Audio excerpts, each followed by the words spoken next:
Hey, what's up, everybody? Thanks for listening to another edition of Drinks with Johnny. I am super excited today. I don't know if you at home have been listening very closely. Obviously, I am a huge professional wrestling fan, so this is quite the honor to have my very special guest, Mr. Eric fucking Bischoff. How you doing today, man? I'm doing well, Johnny. Great to be with you, man. Yeah, man. So, where are you at in the world these days, right now? I am in a little city called Dunedin, Florida, just north of Clearwater Beach. Great little community. Just here for the holidays. Going to be taking off around the middle of February middle of January, and hopefully heading back to Wyoming. But who knows? Okay. What brings you out to that area of Florida?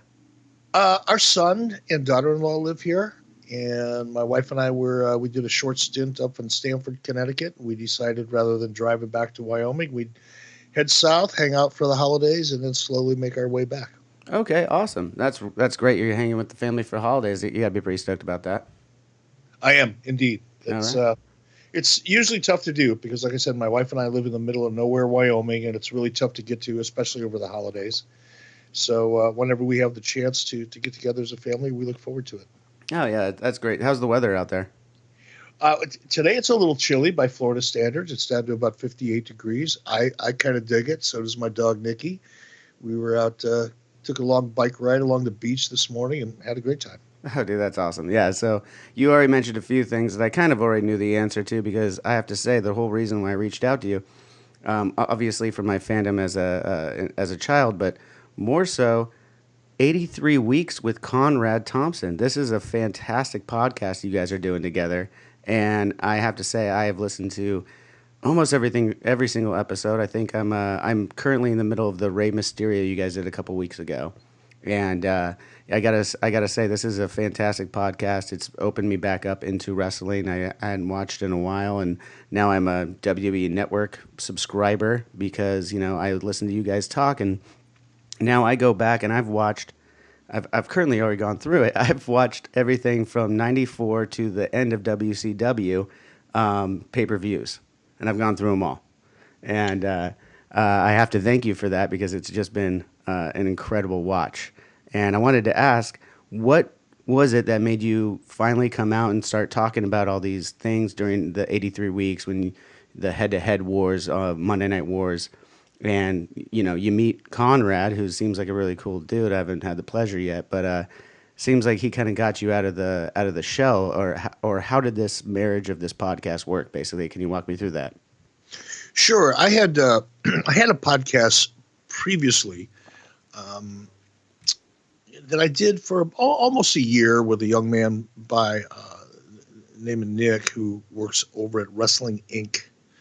over at WrestlingInc.com. And Nick was a super guy, very enthusiastic, worked his guts out, did a great job. But we didn't really get into, because I was hesitant to get into much discussion about the Monday Night Wars and things of the past, because I didn't think the audience would be interested in talking about it or hearing about it.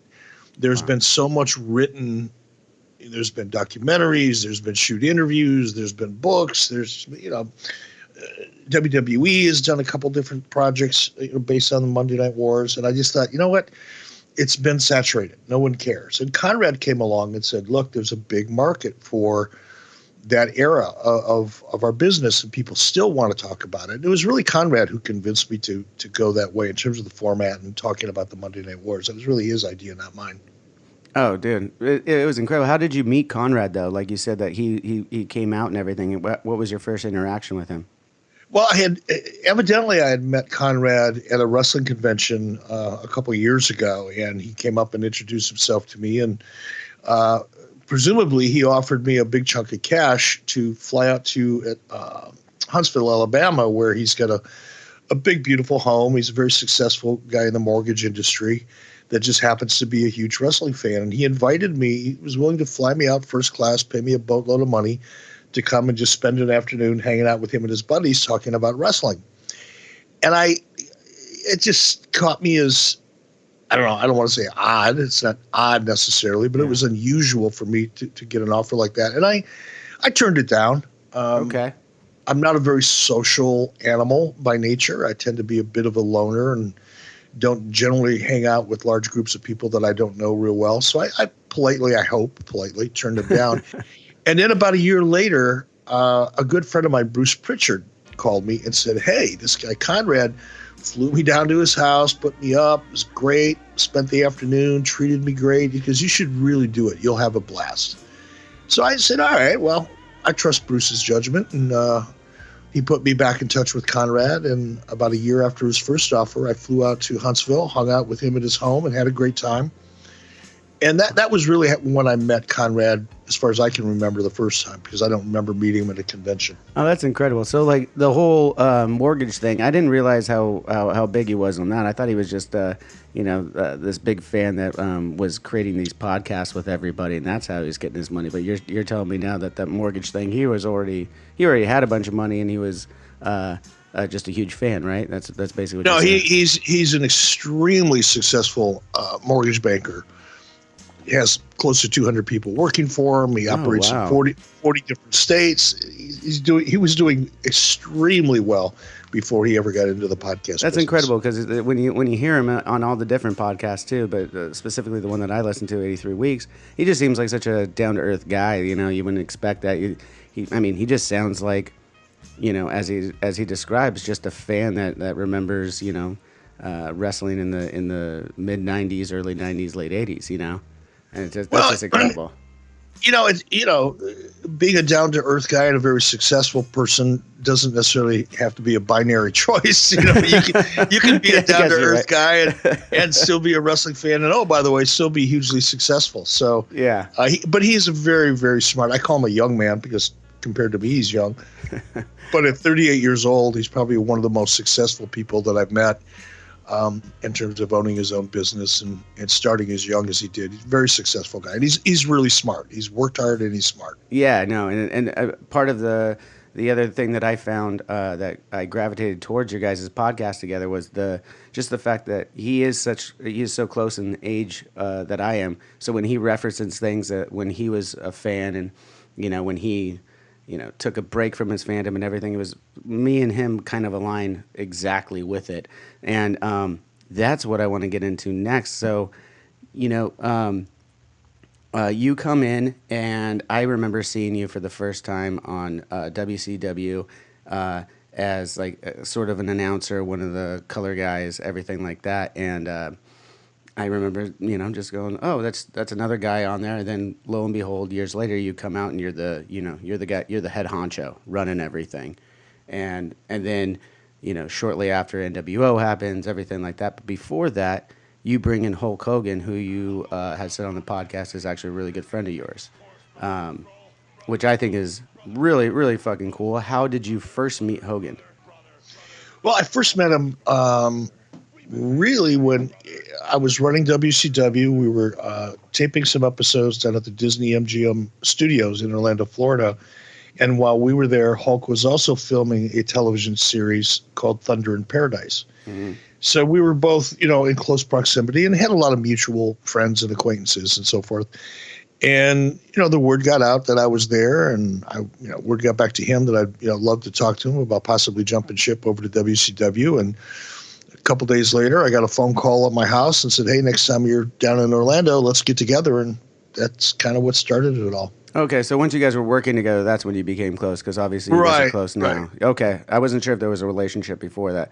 So I actually have a story about the first, and probably, I think it's the only time I ever met Hogan, and it's a huge foot-in-your-mouth kind of moment. I wanted to share it with you.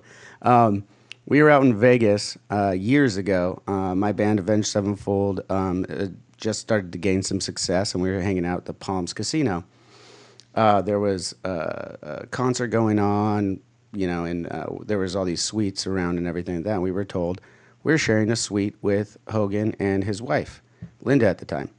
And we're like, oh, that's awesome. Okay, got to play it cool. This is Hogan. I'm grown up, Hulkamania, the whole 9 yards. And I walk in and try to play it cool by like saying, oh, hi, and then grabbing a bottle of vodka. And the look on his face when I was sharing that bottle of vodka made me think that I wasn't really supposed to be there. And someone had pulled a prank on me. And I never saw him after that, but our singer got a picture with him and everything like that. I was wondering, Does that sound like something Hogan would do? Would be sharing a suite with some little fucking rock band? Yeah, it does Ah, actually.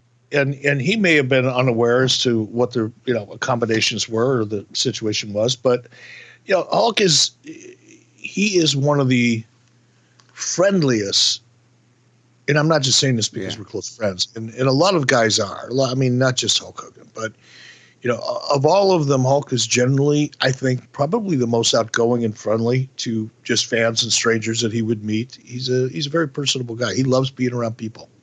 Yeah, no, I mean, it seems like it, but I got the time. I look back, I was probably all of, 21, 22 years old.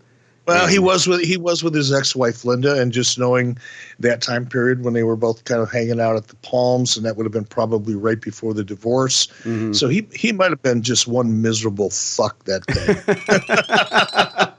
That's fair. That's fair. Because and was probably looking at that whole bottle of vodka, thinking, "I'm going to need that thing to get through this." And then you come along and take a pull off of it. He's probably resource guarding is what he was really doing. Okay, I got you. So I'm glad you could give me that insight. And if you talk to him again after this conversation, please let him know that no, I didn't mean any disrespect. I'm a big fan. Speaking of his time there, and you guys first bringing him in and everything like that, I wanted to ask you. You guys did a Bash at the Beach, 1995, in Huntington Beach, California. Do you remember this? I sure do. Awesome. So were you on site for this pay-per-view? Definitely was. Awesome. Had you been to Huntington Beach before this? No, I had not actually. Oh wow. Been everywhere else. It's funny. I've spent so much time. I actually lived in Santa Monica for a long time. Spent a lot of time in LA because I had a television production company that was based there. But you know how LA is. You just LA and Orange County are sometimes two different things. People who haven't been over here don't understand. They're like, "Oh, Orange County's LA." It's like, no, these are two different fucking places. No one wants to make that commute. Two different cultures, two different worlds. But no, Yeah. I had not ventured too far out of my my neighborhood. Santa Monica. So that's incredible. The reason why I bring it up because I'm born and raised Huntington Beach, California. The rest of the guys in the band the same. We all met each other when we were in grade school, running around here in Huntington Beach. So I just wanted to ask you. I'm actually doing this podcast from my studio in Huntington Beach. I ended up buying a house here, remodeling, yada yada yada, doing the whole thing. I have no intention of leaving Huntington Beach. So I wanted to ask you, do you have any memories of that time in Huntington Beach? I mean, this pay-per-view was huge. I remember as a kid, it was coming through, and it was like, Hulk Hogan's going to be in my hometown. Now, my father wouldn't let me go down to the beach for a couple of reasons. I'm not sure that you guys were familiar with, but just a few years removed, we had 4th of July riots happening on the beach. So a lot of parents were still a little weary about that. Were you guys aware of that? And what was the Huntington Beach vibe you got? Did you enjoy yourself? You have any cool memories? Not really any memories specifically. And, you have to understand, when we would come in to any market for a pay-per-view, the pay-per-views were on Sunday. We would generally fly in Saturday afternoon, Saturday evening. If it was LA, we'd probably get in there, the day before. But then we'd go right to our hotel and, your pre-production meetings, most of the evening or a good portion of the evening.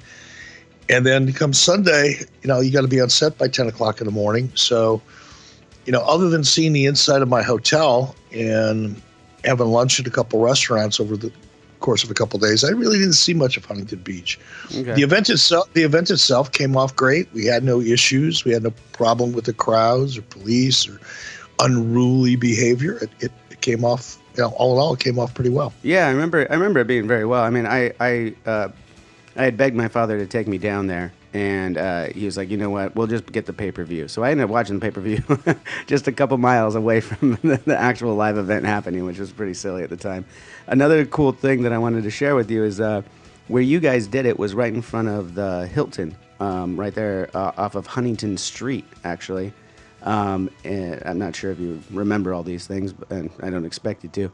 But funny little note, I did junior lifeguards right there and met my current wife when we were 12 years old and proposed to her right at that Tower 9 that you guys were right next to. When you were 12? I didn't propose to her then. I met her when I was 12. When I proposed when I was 27 as an homage to the first time I met her. That was I was going to say, that's some pre-planning right there. And it worked out. No, but I like how you mentioned like you're in and out of the city. I wasn't sure if you'd spend any time there, just because you shared a story that's very similar to our lifestyle on the road. We're in and out. A lot of times people are like, "Oh, how was Europe?" And I'm like, "I don't know.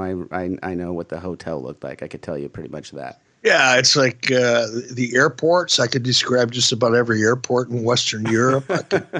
I can rate them on a scale of 1 to 10 in terms of best food courts, available, all of that good stuff. But it's often frustrating because there's a lot of cities that I've been to that I haven't had a chance to explore all that much. And it's a little frustrating when you get in at 8 or 9 or 10 o'clock at night, you grab a drink, maybe have some dinner, get up, you go to the arena, you work all day, you get back to your hotel around 11 o'clock or midnight, have a cocktail, grab a bite to eat, get up in the morning and fly home. Yeah, and sounds very similar to my life on the road. I gotta say. Yeah, I mean it's like San Francisco. I've been to. I'm not so sure I'm really interested in touring San Francisco based on what I've had. You know what, Eric? Next time you go to San Francisco, you hit me up. I'll meet you out there. There's a few places I could take you at. I'm pretty sure you'd have a good time, but I don't think we'd be able to. I know. I don't think we'd be able to tell Mrs. B about it, though. Let's put it that way. Well, I'm glad I've got your number, Johnny. Oh, that's fantastic. So you mentioned a couple of times on your podcast and even just now in this conversation that you like to crack a beer and have a conversation with a friend or and someone you're meeting first time or a cocktail. 2 questions: what is your favorite go-to beer, and what is your go-to cocktail? Well, my go-to beer. This is going to be a big disappointment to any beer connoisseur that's listening to this, but my go-to beer is Coors Light. Oh no! I know, right? I say that. There's nothing wrong with the Silver Bullet. I loved it as a teenager, but you gotta grow up. Well, when I say go to, it's like if I'm going into a restaurant or a bar that I'm not familiar with, and I'll take a look at the beer list, and if they have something that catches my eye, I'll go to that. Gotcha. But I'm pretty particular about the types of beer that I like, and I'll give you a little bit of backstory so you understand. Yeah, please do. I grew up in a lower middle income part of Detroit in the 50s and the 60s, and in my neighborhood, in the neighborhood that I lived with my parents, everybody would get together on the weekends, all the neighbors, when the weather was decent, and they'd all sit outside and cook burgers or whatever they were doing, and everybody drank a beer called Blatz, B-L-A-T-Z, and that was like the local Detroit cheap beer, because that's what people could afford in my neighborhood. They couldn't afford the more expensive beers. And PBR wasn't out yet, right? I think PBR might have been, but it wasn't in my parents' wheelhouse or a neighbor. Gotcha. So it was like Blatz. There was another one called Carling's Black Label. I feel like I've seen a couple of these labels somewhere. Yeah, well, it was a Detroit beer primarily. Stroh's was another one that was a Detroit beer. These were all lower priced beers, and that's what I kind of cut my teeth on as a kid, sneaking beers, when nobody was looking. And then, I tasted it. I'd pull a beer, sneak one just for the fun of sneaking a beer, and I'd take a sip and go, God, this tastes like horse piss. This is just horrible. How could anybody sit and drink a case of this stuff? Real quick. Well, how old were you when the first time you decided you're gonna sneak a beer? Oh, probably 8. Nice, perfect. I appreciate that. All right, 7 or 8. Continue. You're drinking horse piss for the first time. Yeah, well, it turned me off from beer completely, and then. And I didn't really drink, after that. I was too young. None of my friends were into it at that point. And then we moved to Pittsburgh, right, when I was about 13 years old. And same kind of situation. We moved into a little nicer neighborhood. My dad got a little better job. And the local beer in Pittsburgh, now, by this time, I'm 13, 14 years old. Now, sneaking alcohol took on a whole new meaning at that point. Because my friends and finding the proper liquor store that had the doors that opened outward Well, no, what we would do, and this is, it's funny to talk about now, but what we lived in the suburbs, and there was a lot of woods around where we lived. So what my buddies and I would do on like Friday and Saturday nights, we'd call it camping. We'd get our tents and a couple sleeping bags, and we'd go out into the woods, and then we'd each like sneak a couple beers out of our parents' house. My buddies would snatch a couple beers from their parents' house, their neighbor's parents' house. We'd end up accumulating half a dozen or more beers between the three or four of us. But there was a local beer in Pittsburgh called Iron City. Okay. Which is a low-end version local beer. And I started liking it a little bit. Now fast forward, I'm a senior in high school. Okay. And I go over for my senior year in high school, I was a student exchange student. And I went over to Germany to live with a family in a really, really small town. Oh, shit. You went over to Germany for your fucking... I love this already. When I was 18, right? Yeah, that's too fun. And at that point, I hadn't developed a taste for beer. I would drink it if I just wanted a cup of buzz with my buddies, but for the most part, I didn't enjoy it at all. And I would drink, vodka orange juice or vodka soda. Or you'd have other cocktails at the high school parties and shit. You weren't a beer guy. But I went to Germany, and in Germany, now at the time, this was back in '73 when I was a senior in high school.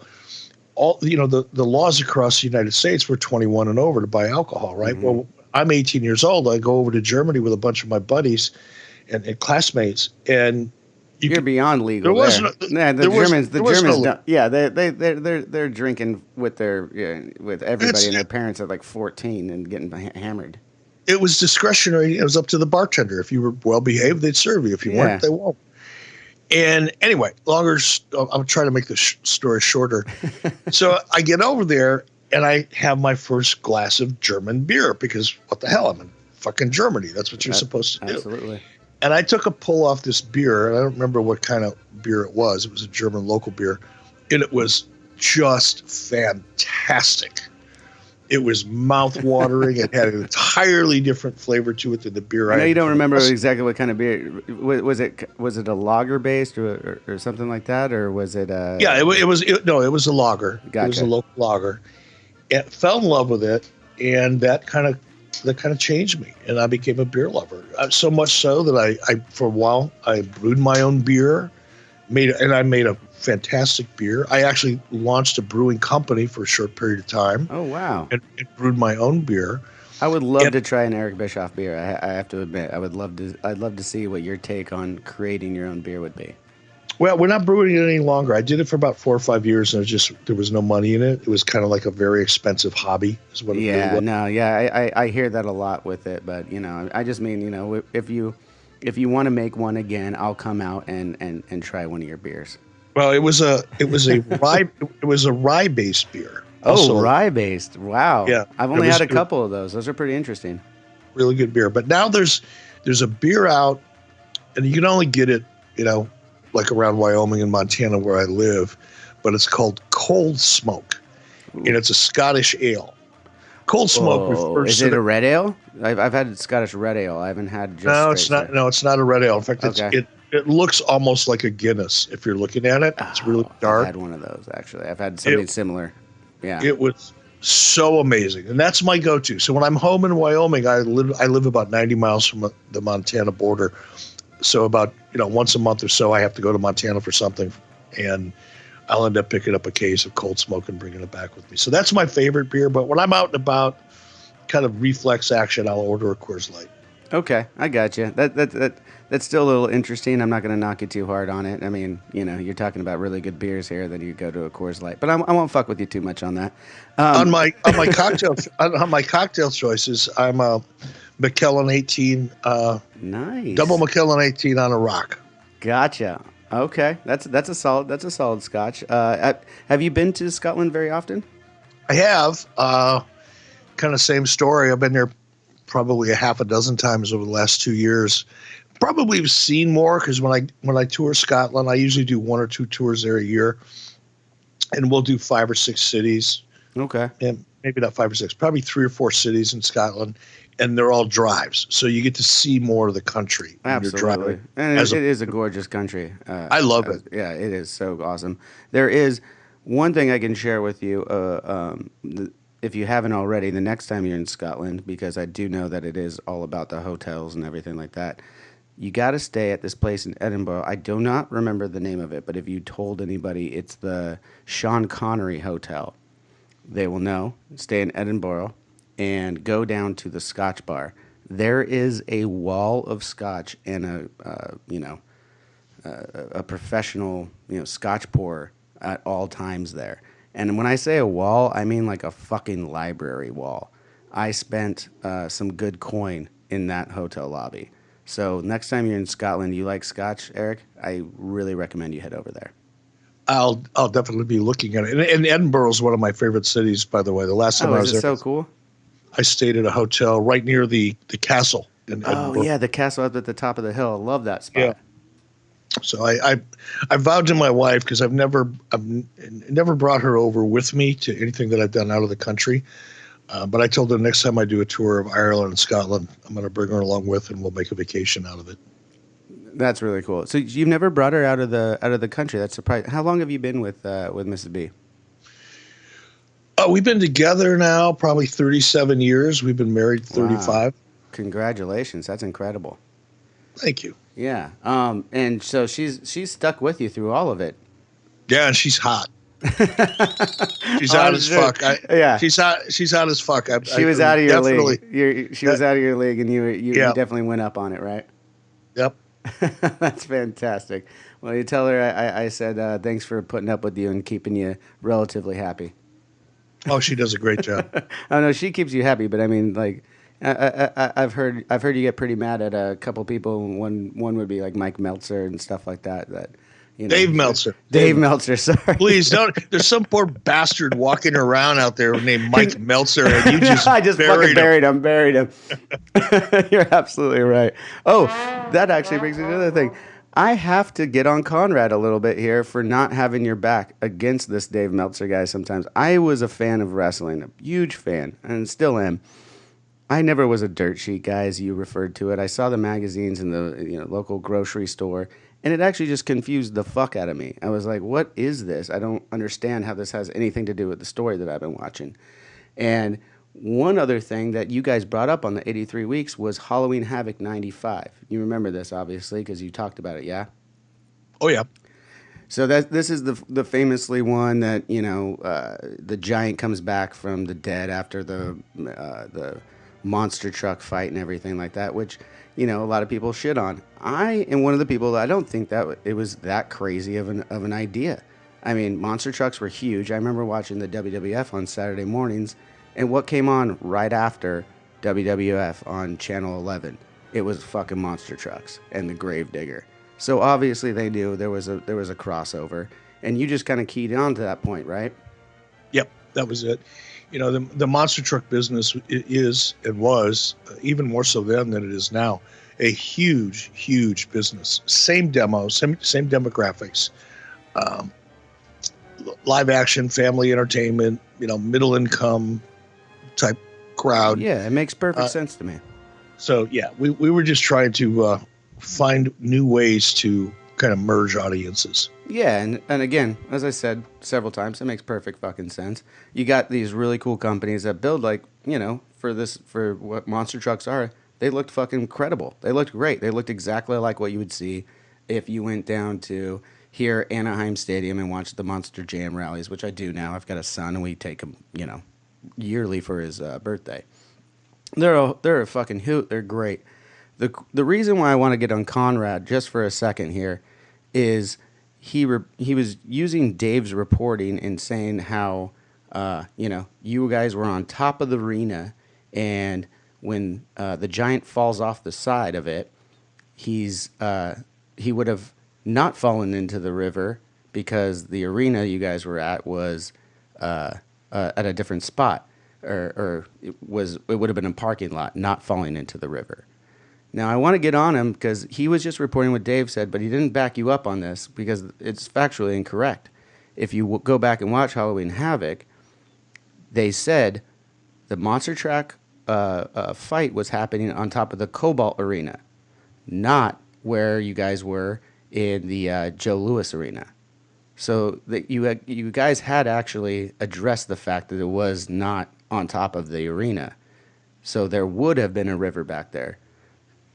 So when Giant falls to his quote-unquote death, he actually could have survived it. You don't know. He could be a really good swimmer. There you go. Where were you when I needed you? You were 14 years old. Yeah, exactly. proposing to your soon-to-be wife 14 years later. Exactly. But I just want to let Conrad know. I know he was just reporting what Dave had said at the time, but you got to back up Eric a little bit more often, because that was bullshit right there. That was BS reporting. It was factually incorrect. There was a river behind there, and he could have fallen into it.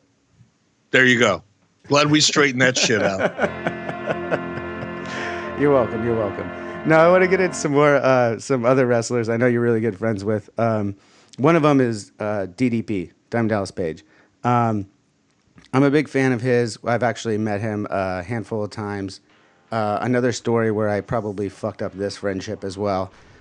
He and I met at Fangoria Awards, some years ago, and he invited us out to his movie premiere. Now, I don't remember what the movie was, but he played some sort of a sheriff. He was getting into the horror movie acting and stuff like that. You seem to be pretty close. Do you remember the times when he was moving into the acting and stuff in the early 2000s?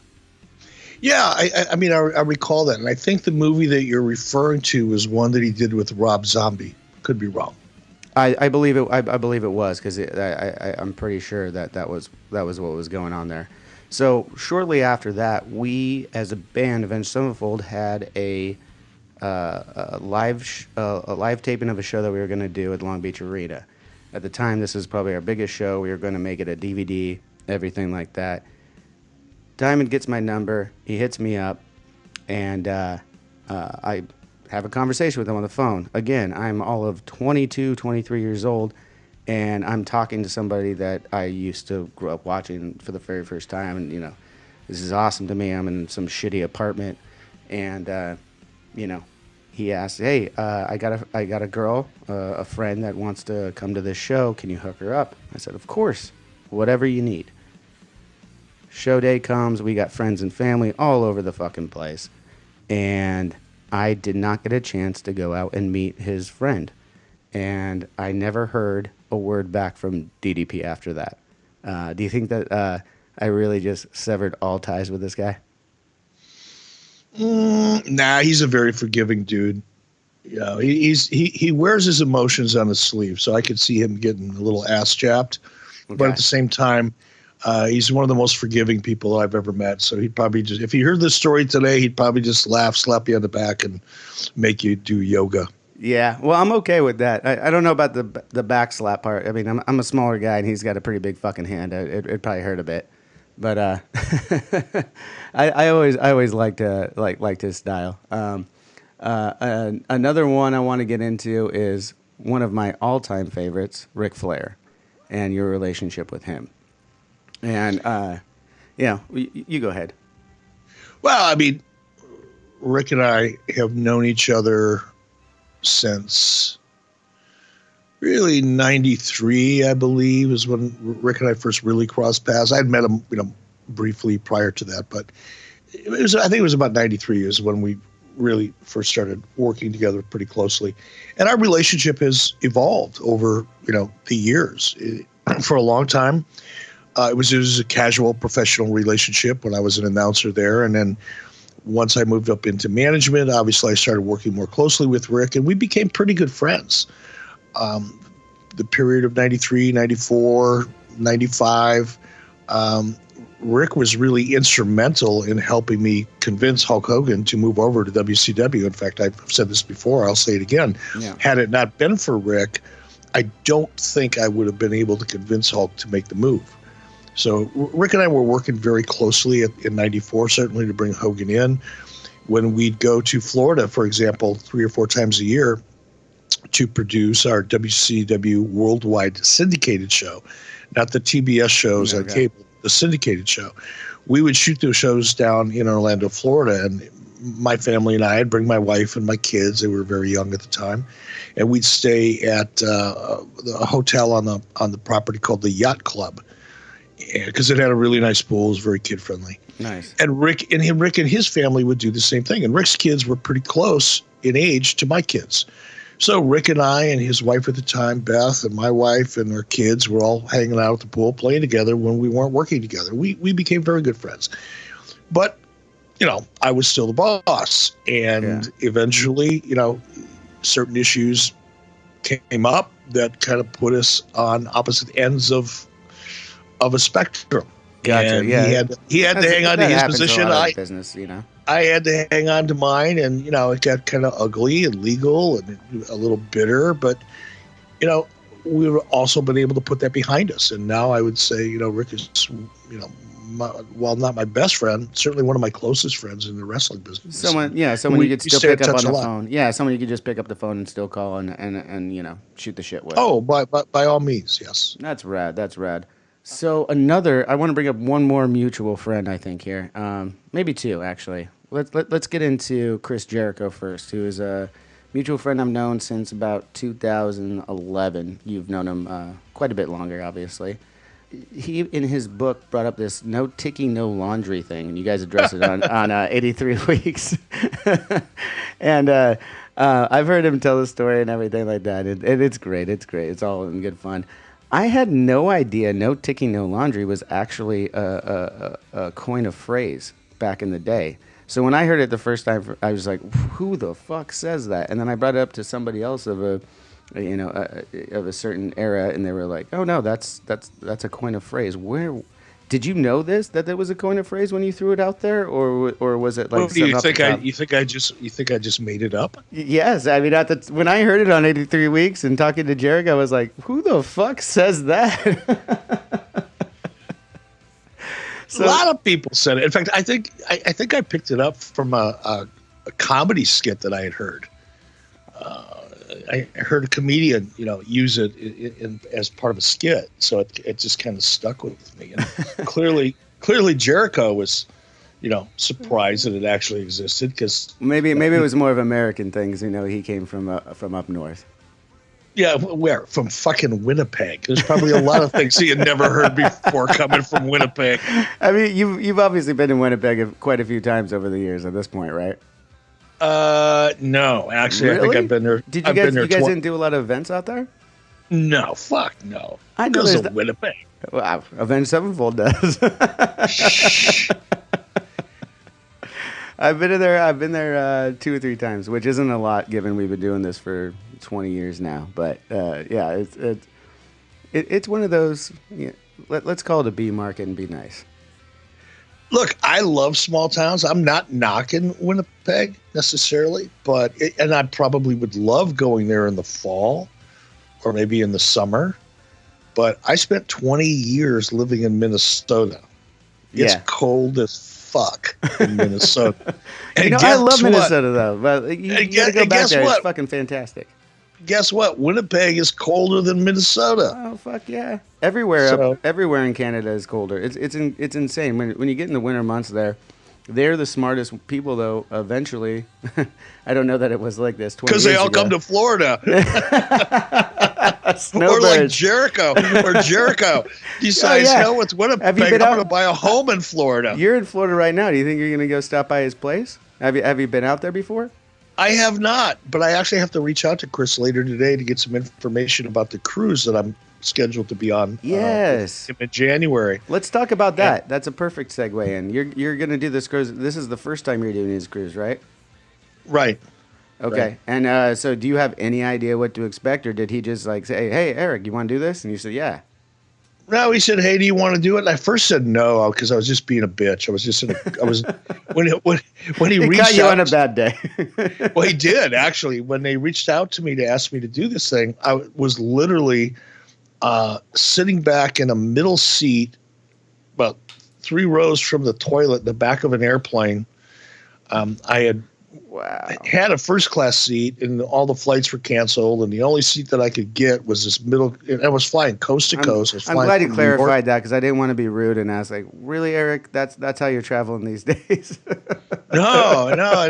But I was dying to get back home, and I had to take a flight. I said, all right, I'll put up with it. And it's not, I'm not a prima donna, and I'm not like I'm that big of a guy. I'm 5'11", 215, 220. So I'm not I'm not like a wrestler. I don't need all the extra space. But I've been, I probably got 7 million air miles, under my belt. I hate it. I hate flying commercially. Yeah. Well, especially you piloted a bit too, right? Right. Yeah, I don't mind flying.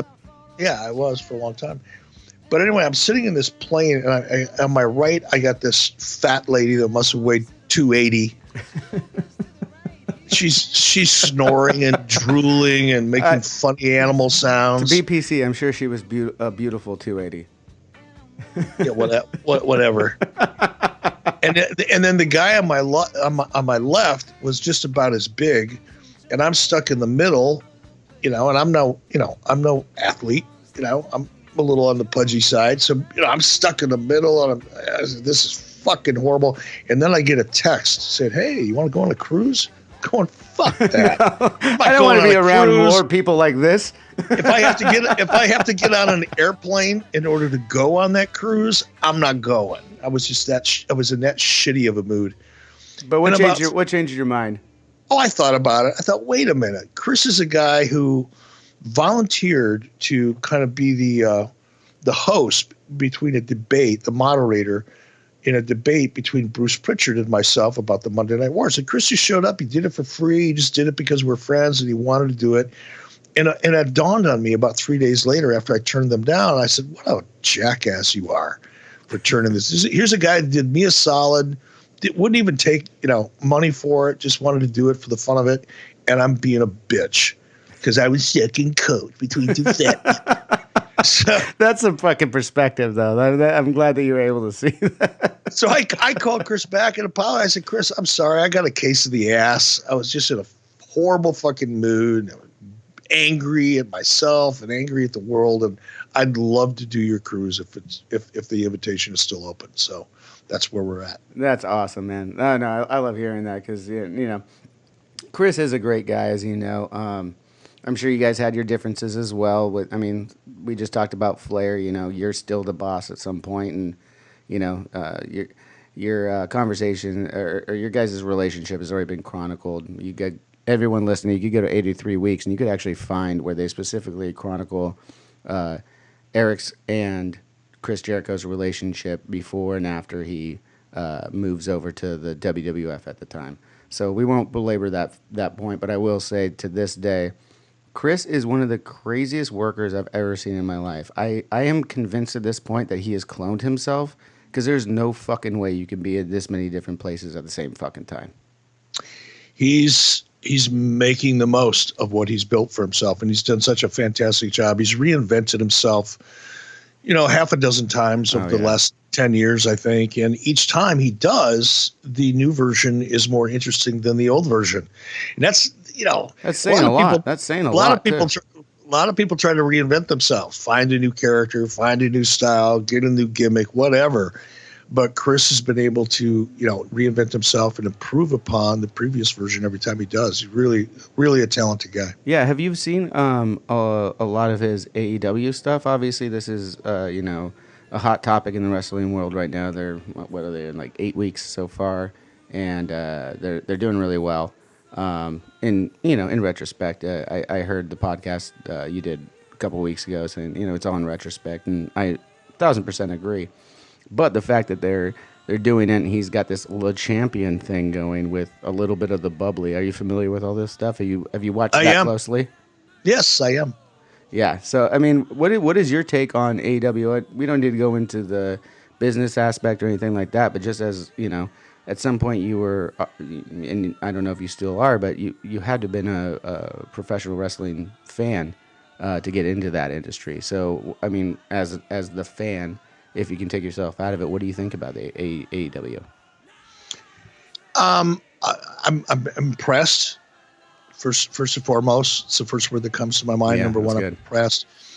But the business side of me, and I guess this not cynical, but experienced side of me, that just kind of stays on top of the realities of not only the wrestling industry but the television industry, the entertainment industry it's in tough. general. It's tough. Is morphing and evolving so quickly in so many different ways that it's hard for me to see right now how AEW is going to be successful in the long term, just based on what I've seen so far. Now, they may have a great 5-year plan. They may be ahead of schedule. There's so many things I don't know. But if your sole revenue traditionally in the wrestling industry, you've got 4 or 5 pretty healthy streams of revenue that support your business model. Right now, all we're seeing out of AEW is television and pay-per-views. Okay. Yeah. And the television side of their business is not generating any revenue. I don't know that as a fact, but I'd be willing to bet an awful lot of money that they're losing money in terms of producing television right now, which is to be expected, by the way, for a new company. No, you could say that about any show that's starting off for any genre, If you're losing money, though, on your television and you're not able to mitigate those losses by generating enough revenue on the pay-per-view side, which I doubt they're doing, then the only thing you have left is your licensing and your merchandising, which is generally about 25% of a healthy business model for wrestling, and your live events. Gotcha. Yeah. And they don't really have live events. So if you don't have really any significant licensing and merchandising, if your pay-per-views are still in the early stages and not generating, $5 or $6 million a month, and if you don't have any live events, no, I hear all that. I hear all that, and you know more. I mean, fuck, you've been through more of this side of things than I could even sniff a nut at. But I have to say, where they came from was from this streaming idea, and before they even got the TV show and everything like that. So my question is, you know the WWE Network, how they're doing their streaming thing, and I'm not going to compare AEW to that, but do you see where there's a place where they could utilize where they came from in the streaming world to bring up some of that revenue? Because you look at Disney Plus, you look at all these different, everything's going streaming. No one's going to have a satellite. No one's going to have a cable in the next 5 to 10 years. To be honest, it's not going to happen. Everyone's going to stream, and you're going to have to buy subscriptions to all these different fucking places. It's going to be annoying for the customer, but it's going to be great for the person putting it out there because they're going to get this monthly revenue. Do you see that that helping AEW by being a new company? I do. And early on, when I heard about AEW's plans before they were made official and there was a lot of rumor and so forth about television, I privately, in a conversation I had with someone to remain unnamed at this point, my suggestion was they don't do TV and focus solely on their streaming platform. Now, their streaming success came from YouTube, which they don't own, they have no control over, and you're at the whim of YouTube. Yeah. This show started out on YouTube too, and I just enjoyed doing it, so I just moved it over to the podcast. Well, if you remember, a couple of years ago, YouTube came out and said, "Okay, we're no longer going to allow anybody to monetize anything to do with wrestling." Yeah, and everybody was in a panic. Well, that abated, and things were modified, and you could still find content, including mine, on YouTube. But if you don't own that platform, if you're not in control of that platform, you're not really monetizing it as best you can. And my thought was, if I had the kind of resources that the Khan family presumably has invested in this, I would put all of my resources into streaming and not television, because television is just a tough way to make money in today's environment. Yeah. The networks that are that have cable television on it, I don't know. Again, there's so much I don't know. I don't know what the business deal between A&E and TNT or Turner Networks are. But if you don't have a television partner that's got a long-term view and a long-term plan, and you're forced into a position of having to justify the primetime real estate that you live off of, and you're not really drawing the numbers, that excites the advertising community, you may or may not have a TV deal a year or 2 years Yeah. from now. No, And that makes I think sense. if they would have put all of their resources into owning their own streaming platform versus relying on YouTube, that would have been my first move. I would have looked at television after I had built up my own streaming platform, because it's just going to make you, it'll make you a more valuable and attractive partner. Okay, I mean that makes sense. Yeah, I could hear that, and others would side with, okay, well, they did it on YouTube, now they're doing it on TNT. When they go do the network thing again, maybe that all of that has been a plan to build it. You know what I mean? And that very well. That's why I preface everything by saying I don't know the plan. Yeah, they may be 2 years ahead of their plan, and I don't even know it. So yeah, no, that's incredible. This is just an observation without any information. Yeah, no, and I appreciate it, and I hope that everyone else does when you do speak on this. I know you speak on this, probably pretty frequently. Everyone wants to know, who do I want to ask about this? Eric fucking Bischoff, who actually went head-to-head with the WWF and won 83 weeks straight, not to mention all the other weeks that they won as well. So, you would be, I could imagine, the source that would be frequently asked about this question. Another thing I want to ask, though, is you recently, and I don't know if you want to touch upon this, and we can edit it out later, but I just want to know as a fan, you were recently with the WWE, but it was so brief. I just curious, what the fuck happened there? I was there for about 4 months in total. What happened? Nothing in particular. Okay. There wasn't an incident. There wasn't we didn't have a head-to-head confrontation with anybody. It was, I think from my perspective, look, clearly Vince McMahon, WWE, didn't get what they had hoped to get out of me. Okay. And that's fair. Yeah. I get that. On my side of the equation, the chemistry really, I don't know, it's hard to say this without sounding bitter or angry, because I'm neither. But you're just worried how it's going to be taken.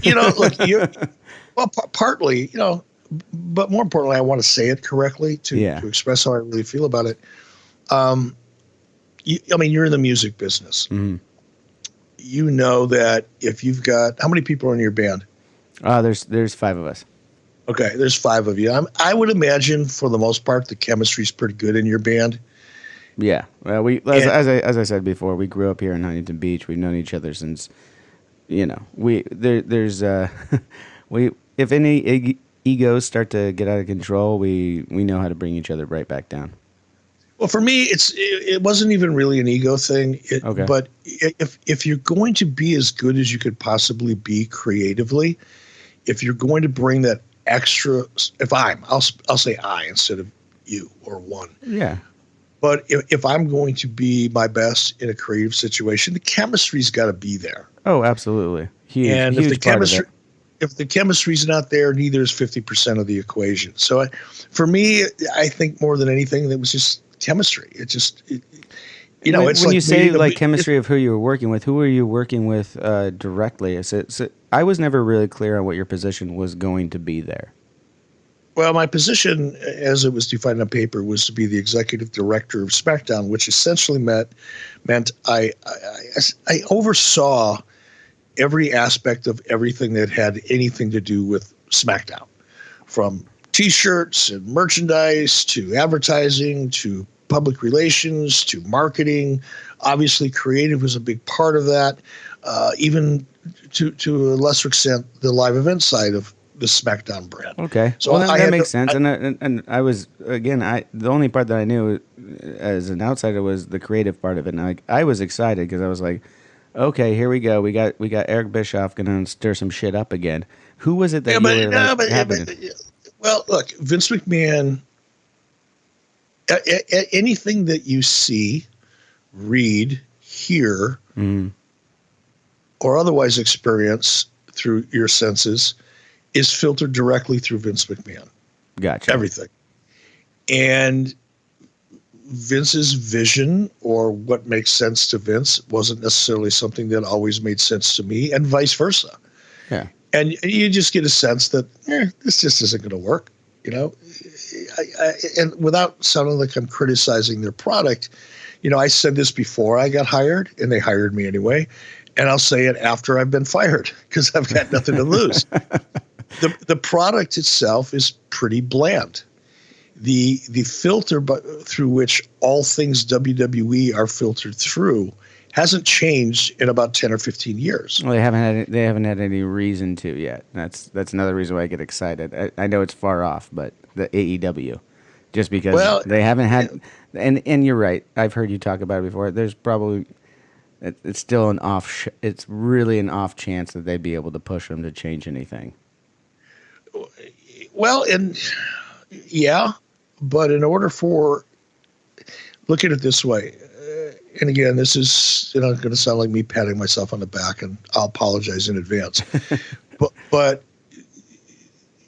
WWF, it took them 2 years really to react to Nitro. Yeah, and they didn't even really start to react until after the NWO got hot in '96 and '97. And that's when Vince was literally forced, to change everything about his vision for wrestling. Keep in mind that before Nitro, and let's say before NWO specifically, because that's really what changed everything. It is, absolutely. Vince McMahon's product was targeted towards kids. Mm-hmm. They were all very cartoonish, animated, kind of over-the-top characters. Their target audience intentionally was kids 6 to 11. They were happy with the preteen, teen audience as well, because most of their business model was targeted towards that demographic. And it made sense. I mean, they were on Saturday mornings for the most part. Raw was on Monday night, but it wasn't as prominent as a syndication as the WWF Superstars was on Saturday morning, where the 6 to 11 kids were watching. And once the NWO changed things and Nitro changed things. Look, when we launched Nitro, we launched a live format against a tape format. Yeah. We did things that had never been done before. We created big surprises. I was giving away their finishes on the live show. I was creating a lot of controversy that was very effective in terms of getting. Let me thank you again for all that, because it rejuvenized my love for wrestling at that point. Well, it woke people up, and it got people talking, and then people were forced to check us out to hear what all the buzz was about. And when they did, they came, they liked what they saw, and they stayed. Yeah. But we literally changed almost everything about the wrestling business for a period of about 2 years before WWE finally woke up and said, okay, we've got to shift gears. We've got to follow that lead. Yeah. And they did. Right now, AEW isn't doing anything that would suggest anything differently than the WWE. There's some minor change. There's some minor differences. Well, one of the ones that I like the best is the unscripted nature of their promos, and they don't sound as manufactured and sterile and artificial. I agree with that 1,000%. That is a breath of fresh air to see that again, and letting the talent kind of create their own characters again. As well as, I'll say one thing about it that I think, I'm just hoping here, by the way, and I have nothing against the WWE. I don't have a fucking horse in the race here. But I just hope that the AEW is going to continue doing more of the 90s look of wrestling, where it was a little bit racier, late 90s, I'll say. Because that's the one thing that, like, although I love the family aspect of it and everything like that, but I loved the racy characters. I loved everything being like tongue in cheek at all points, and that was something that I really gravitated towards, even before the era. That was I watched WCW when Ric Flair was being racy in 1991, and it was awesome. Yeah, I think the challenge today, though, and again, this goes back to streaming versus television. The challenge that you have today, though, is even in AEW's case, I think they're TVMA, right, which gives them more latitude in prime time to do a little edgier stuff. But you can't go too far, or advertisers will turn their backs on you. So, you want to make the show edgy. You want to make it contemporary. You want to target your show to that 18 to 49-year-old male demo. All those things are things that advertisers want you to do. But if you step over certain lines, especially because it's wrestling is in this weird category all unto itself. It's not really, it's not a drama, but it is. It's not a sport. But it is. Yeah. It's not a sitcom, but it is. It's just all these things that it isn't, but it also kind of is. Oh yeah. But so all those things are the reasons why I love it, because it is all those things rolled into one. And a lot of times part of the reason why I stopped watching for a second, the same way Conrad did, is you discover girls at a certain age, and most of the hot ones, I won't say all the hot ones, but back in the 90s, most of the hot ones did not give two shits about professional wrestling. So you didn't really watch much of it at the time. I beg to differ, young man. But. Oh, okay. No, I'm saying that at a teenage in the 90s. I'm not saying. You're not talking about 30-year-old ring rats. You're talking about teenage girls. Yeah, I'm talking about teenage girls and other. Yeah, no. I've been around enough wrestlers now and the industry and stuff to see, there is some fantastic looking professional wrestling fans out there. We talked about Huntington Beach and wrestling at the time when you were there. It was shortly after that Dennis Rodman, another mutual friend, joined WCW. It was around right before NWO. Actually, he was out with Hulkamania colors. How did that come out? Was that all Hogan, or did you have an influence in that, or was it Hogan just says, "Hey, I got this guy. He wants to jump in." It made sense for you because obviously he was a huge celebrity, or did you find him and introduce him to Hogan? No, actually. And I'm not sure how the initial meeting came about between Hulk and Dennis, but Hulk and Dennis either talked on the phone or met each other at some point and hit it off. And Hulk called me. I remember where I had a meeting at the Airport Marriott in Atlanta, and I just walked in. It was a dinner meeting, and I just walked in to meet a couple people that I was working with at Turner. And my phone rang, and it was Hulk. So I grabbed it right before I sat down to dinner. And he said, "Hey, man, Dennis Rodman?" I said, "Yeah, I kind of know. I don't know him, but I know who he is." Everyone knows who he is. He goes, "Hey, he wants to get in the business. He wants to jump in." So I called Dennis the next day, and I had a meeting with his manager, and met Dennis, I think, in Chicago a couple days later. He was practicing for a game, so I went down to meet him right before practice, and we hit it off and did a deal. And now, is that someone that you are still talking to? I mean, like, what was your relationship? Was it pretty much all business, or did you guys hang out?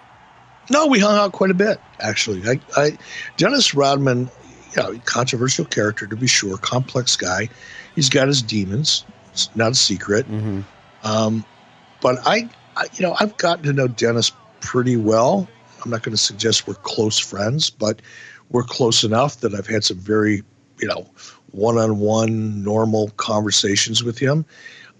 Dennis is probably one of the kindest, most generous people you'll meet. I would 1,000% agree. He's, I guess, almost vulnerable in a way because he is such a nice guy, and he's had a lot of people take advantage of him over the years. And it's so unfortunate, man. When you see it, I would agree with you. When you see it, it's just like growing up, you have one. For me, I had one aspect of what I thought he was, and then to come to meet him and know him a little bit, it's unfortunate that people take advantage of someone who is, just so genuine and just trying to be nice and to everybody and doesn't have a sore bone in his body. He really doesn't. He doesn't, and he's a very intelligent guy. When you sit down and talk to him about. If you're going to talk to him about basketball or wrestling or all the topics that people always probably want to talk to him about, he's going to give you the same answers that I probably give people if they meet me on a plane and want to talk about wrestling. You kind of go to your standard. That's what everybody does. Anybody that gets the questions asked multiple times, us in a band, you do the same thing, Yeah, you reach in your bag of answers and you pull out the appropriate ones, and hopefully the conversation doesn't last too long, right? But and you don't mean to be rude. It's just this is the way we do things. It is what it is. Yeah. But Dennis is one of those guys, if you sit down and have a conversation with him about politics or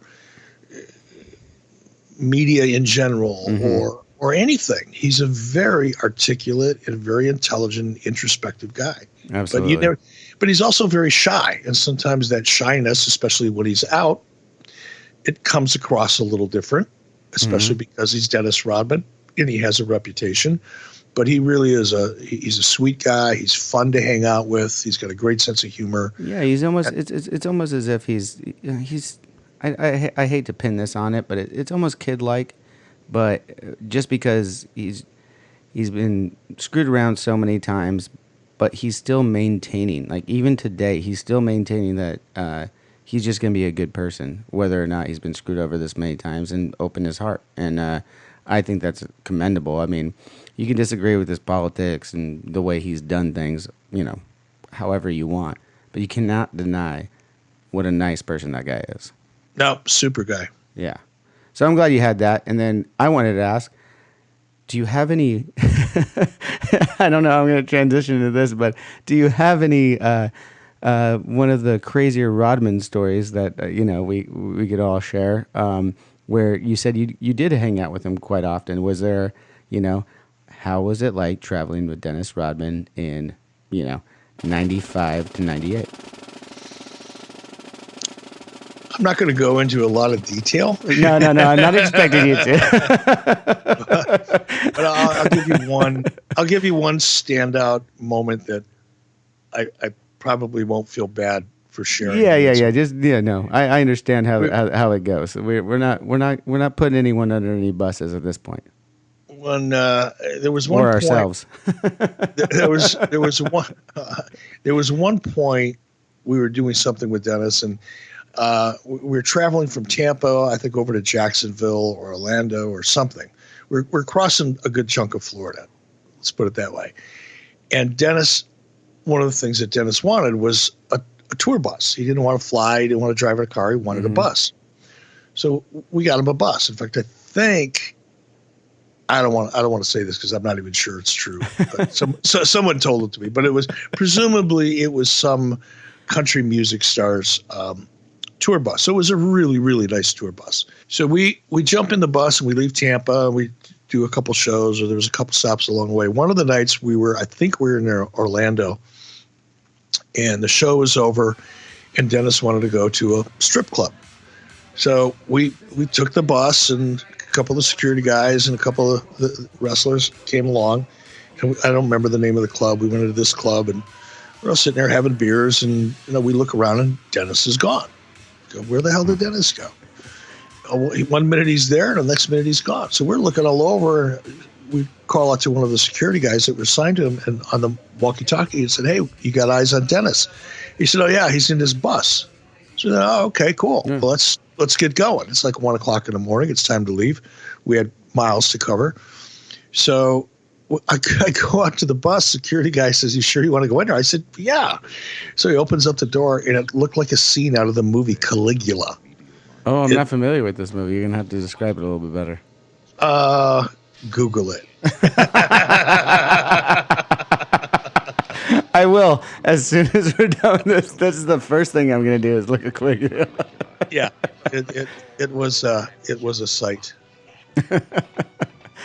You were a kickboxer for a while, right? Right. And then you went into acting before you became the head honcho at WCW. What was your passion through everything? Like and even today, what is your passion that drove you through this life from kickboxing to, professional wrestler, CEO? Well, my passion has always been to make money, and the American dream, and to try new things. And I was an entrepreneur probably from the day I was born. When I was a kid growing up in Detroit, I got my first job probably when I was 8 or 10 years old. When I was old enough to get a paper route, I got a paper route. By the time I was old enough to get a job at 13, 14 years old in retail, believe it or not, I got a job in retail. Wait. Before you go any further, what was your retail job? I worked for a company in Detroit that sold in-ground swimming pools. Okay. And also during the holiday season, Christmas season in particular, they sold Christmas trees in their parking lot. So I originally got a job there during the Christmas season selling Christmas trees and loading them into people's cars. That's great.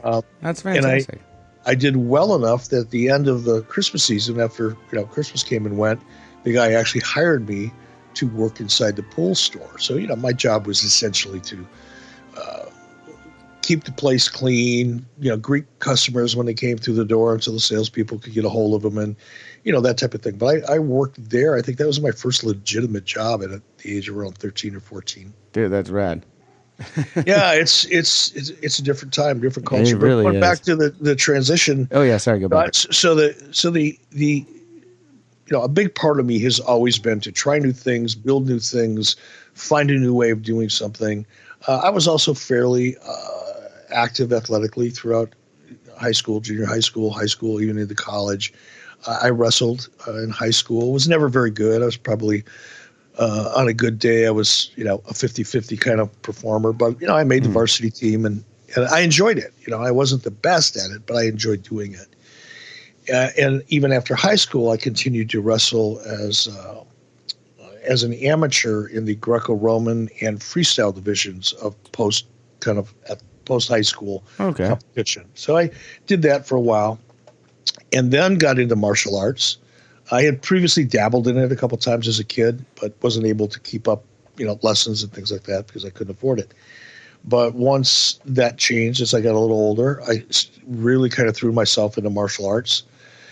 Got my black belt in 1979. It was pretty active through that time. And then I fought for a couple years after I got my black belt and just realized, it's a hobby. It's fun. I enjoy getting in there and kicking people in the head and all that good stuff. But I'm going to watch out for that. There's going to be some point, Eric, that we're going to run into a bar together and remind me not to ask you to kick me in the head. Yeah, don't worry about it. And unless you were sitting on the chair and not looking, I wouldn't have any success. It's not like riding a bike. Let's put it that way. That's fantastic. But I kind of kept that going, and then around that same period of time, or shortly after that, I was a sales manager for a food processor. Because I had to actually make some real money. Couldn't try to make a living kicking people in the head. So I took a job as a sales manager, and right about that same time, I ran into somebody who said, "Hey, you could be a model." I was living in Minneapolis at the time. Okay. And I thought, why would I want to do that? And they said, "God, you can make like $75 an hour." Well, that's a reason to do it. What? This is like 19. Had you never seen a mirror before that, though? I just got to ask. It just didn't occur to me. So once they said $75 an hour, I said, okay, now you got my attention. So I did a couple tests and a couple different photo shoots, and lo and behold, I started getting booked. Not a lot, just bit things here and there. Do you think it was your which attribute do you think out of your headshots was the most that you would attribute to getting success through modeling and acting? I don't know. I really don't. I'm going to give you a couple. I'm going to give you A, B, and C. You give me you give me your answer off that, because I know it's hard to evaluate yourself. But think about when we're looking at mid to late 80s. Was it your hair, your eyes, or your smile? Probably eyes and smile. I disagree. It's got to be that fucking hair, man. That your hair has been on point for so many goddamn years. Yeah. Well, it's the one thing that doesn't get fat. And if it does, it's a good thing. Yeah, there you go. So you're doing that, and then you're getting jobs for your modeling and everything. Yeah, I did that, and then the fact of the matter is, while I was involved in martial arts and active and competing and all that, I had met a guy by the name of Sonny Ono, who Sonny was almost the same age as I am, but I grew up in Detroit. He grew up in Tokyo. And one night we were sitting at a bar and having beers and started comparing what our lives were like as children. He grew up much the same kind of social environment that I was in. And I said, what was life like for you? What did you do as a kid? He started telling me how when he was kids, he and his buddies would get these they were milk bottle tops that were laying around in the neighborhood, in the streets and so forth. And they would throw them at each other like shuriken stars, those little ninja 5-minute stars. So you actually know the name to I just want to say, Eric Bischoff knows the name to what we all call ninja stars. There's an actual name to them. There's an actual name for them. And he was describing it, and that's how they play tag. And I said, when I was a kid, we used to have rock fights. We'd play army, and we'd throw rocks at each other, and if you got hit with a rock, then you were out. Yeah. So it's kind of the same. Well, by the end of the night, we had created this game on a series of napkins that was a Ninja Star Wars game, and you buy I heard about this on 83 Weeks Ago. You buy this game. It comes in a box. And you get 2 black felt vests with a little ninja character silk screen on the front. And you get 3 red stars and 3 white stars.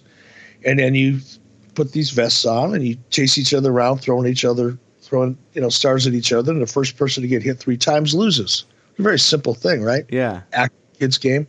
So we manufactured all these games, had a bunch of them made up over in Korea, had them shipped to us because we were convinced we were going to be toy moguls and make millions with this new game. Got them all to the United States and went, now what the fuck do we do with all this stuff? How do you sell it? Right? We were so excited about the idea, we forgot about trying to figure out how to market it. I'm still hearing the idea right now for the second time because I listened to your podcast. It's a fucking great idea. It really is. It was a great idea. Sonny and I were talking. He just had open heart surgery yesterday, by the way. I got to call him. Oh, shit. Well, he's doing fine. He sent me a text. He said, I've got a zipper in my chest and it hurts to cough, but I'm doing good. So yeah, that's a good sign. Wow. Kudos to Sonny. But anyway, we developed this game, and then I'm taking you through a long, like 20 years of my life here. Yeah, and then I'm appreciating it. Not knowing how we were going to sell this game, I literally took the game to Vern Gagne, who had a wrestling company in Minneapolis, and his wrestling show was on ESPN Monday through Friday at 3:00 in the afternoon. I went to him and I said, AWA, right? Right.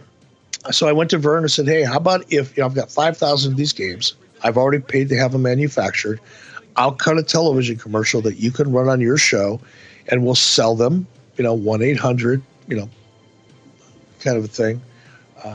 Which is Amazon for all you kids these days. Yeah, they were called per inquiry sales. Suzanne Summers and a Thigh Master made them famous. I don't know that anyone these days would know what the fuck that your reference was. Like I'm just thinking about it. I'm like, I have teen nephews and stuff, and I don't think they even know who Suzanne Summers is and what they missed out on. Well, not only did they miss out a lot on Suzanne Summers, but Suzanne Summers on a Thigh Master was a thing to behold. I think that's what sold everything. I think there was a fair amount of gentlemen buying these that had no business with a fucking Thigh Master. Say, hey, honey, try this thing out. I saw Suzanne using it. Great. But I thought, well, if Suzanne Summers can sell Thigh Masters, I can sell Ninja Star Wars game on wrestling. So I convinced Vern to do that, and we tried it, and it did okay. Nobody got rich off of it, but we sold some games, and Vern ended up hiring me because he was impressed with my whatever instincts or desire or sales ability or whatever it was. I'm going to hire this guy, and he hired me to kind of work in television sales and syndication, and that's how it all started. Yeah, no, that's incredible. And then shortly after, you're in AWA doing your thing, and then shit, it's less than 10 years later, right, that you're running WCW. Yeah, it was less than 10 years. In fact, 10 years. I started in the AWA in 87. By 97, I was kicking Vince McMahon's ass all over. Damn, that's impressive. That is fucking impressive. Here in Southern California, there wasn't a lot of WCW syndication unless you had a certain package of cable TV, right? Right. Luckily, my grandparents were huge Dodger fans and, baseball fans. So they bought the Turner package that had TBS and TNT. So I was watching at a very young age between WWF and WCW. And I gotta say, like, a lot of shit changed even before we're talking NWO. We're talking like when you came in, there was a lot of shifts in even Vader and guys like that. You were no longer copying what WWF was doing, and prior to that, that's kind of what WCW had done. Although I enjoyed it because I've got the best of both worlds. I'm watching WWF, I'm watching WCW, I'm watching them back and forth. It seemed like you kind of had a vision that you weren't going to be able to compete, I guess, as you said before, with 83 weeks. But be honest, you kind of knew you were going to fucking, change the world at that point. Maybe not change the world, but you were going to change the wrestling world by not doing the same fucking thing, even in 93. I didn't know that. What I did know is that here it comes down to you really got three choices. And I recognized this in 93. I can either be better than the WWF, which it was at the time. Mm-hmm. I can be worse than the WWF, or I can be different than the WWF. I wasn't naive enough to think that I was going to come up with lightning in the bottle and find a way to be better than the WWF. They were already very good at what they did. Yeah. They were very good at targeting kids 6 to 11. They were very good in licensing and merchandising. They had really developed some strong characters that were geared towards that younger audience. And I knew there was no way I was going to be better at that than them. And I knew I didn't want to be worse than WWF. So by default, I had to be different. And being different than the WWF was my mantra. First thing in the morning when I would walk into the office, it was, okay, how can we be different than them? Not how can we be better, how can we be different? And I put all of my eggs in one basket, believing that if I could be different and entertain the audience at the same time, people would prefer us.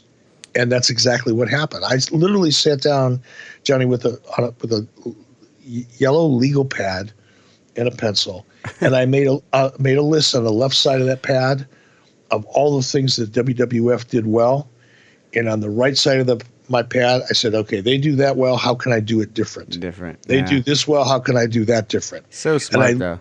I literally had that list, and that served as the basis for what Nitro was about to become, 2, 3, 4 years later. So rad. I mean, in general, I didn't want to get too much into the 83 weeks thing because it's, you're over there. Everybody listening, just go ahead and go check out Eric on 83 Weeks with Eric Bischoff, with Conrad Thompson as well.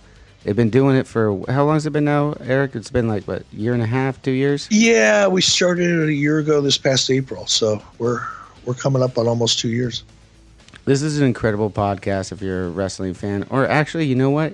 Even if you're not a wrestling fan, just listen to it to hear how you become an entrepreneur. Like, you just heard Eric describe how he put things together to make, weigh pros and cons. That's what you got to do. There's a lot of things that Eric says on this show and what he's saying today that I think if you're trying to be successful, you can really learn from this guy.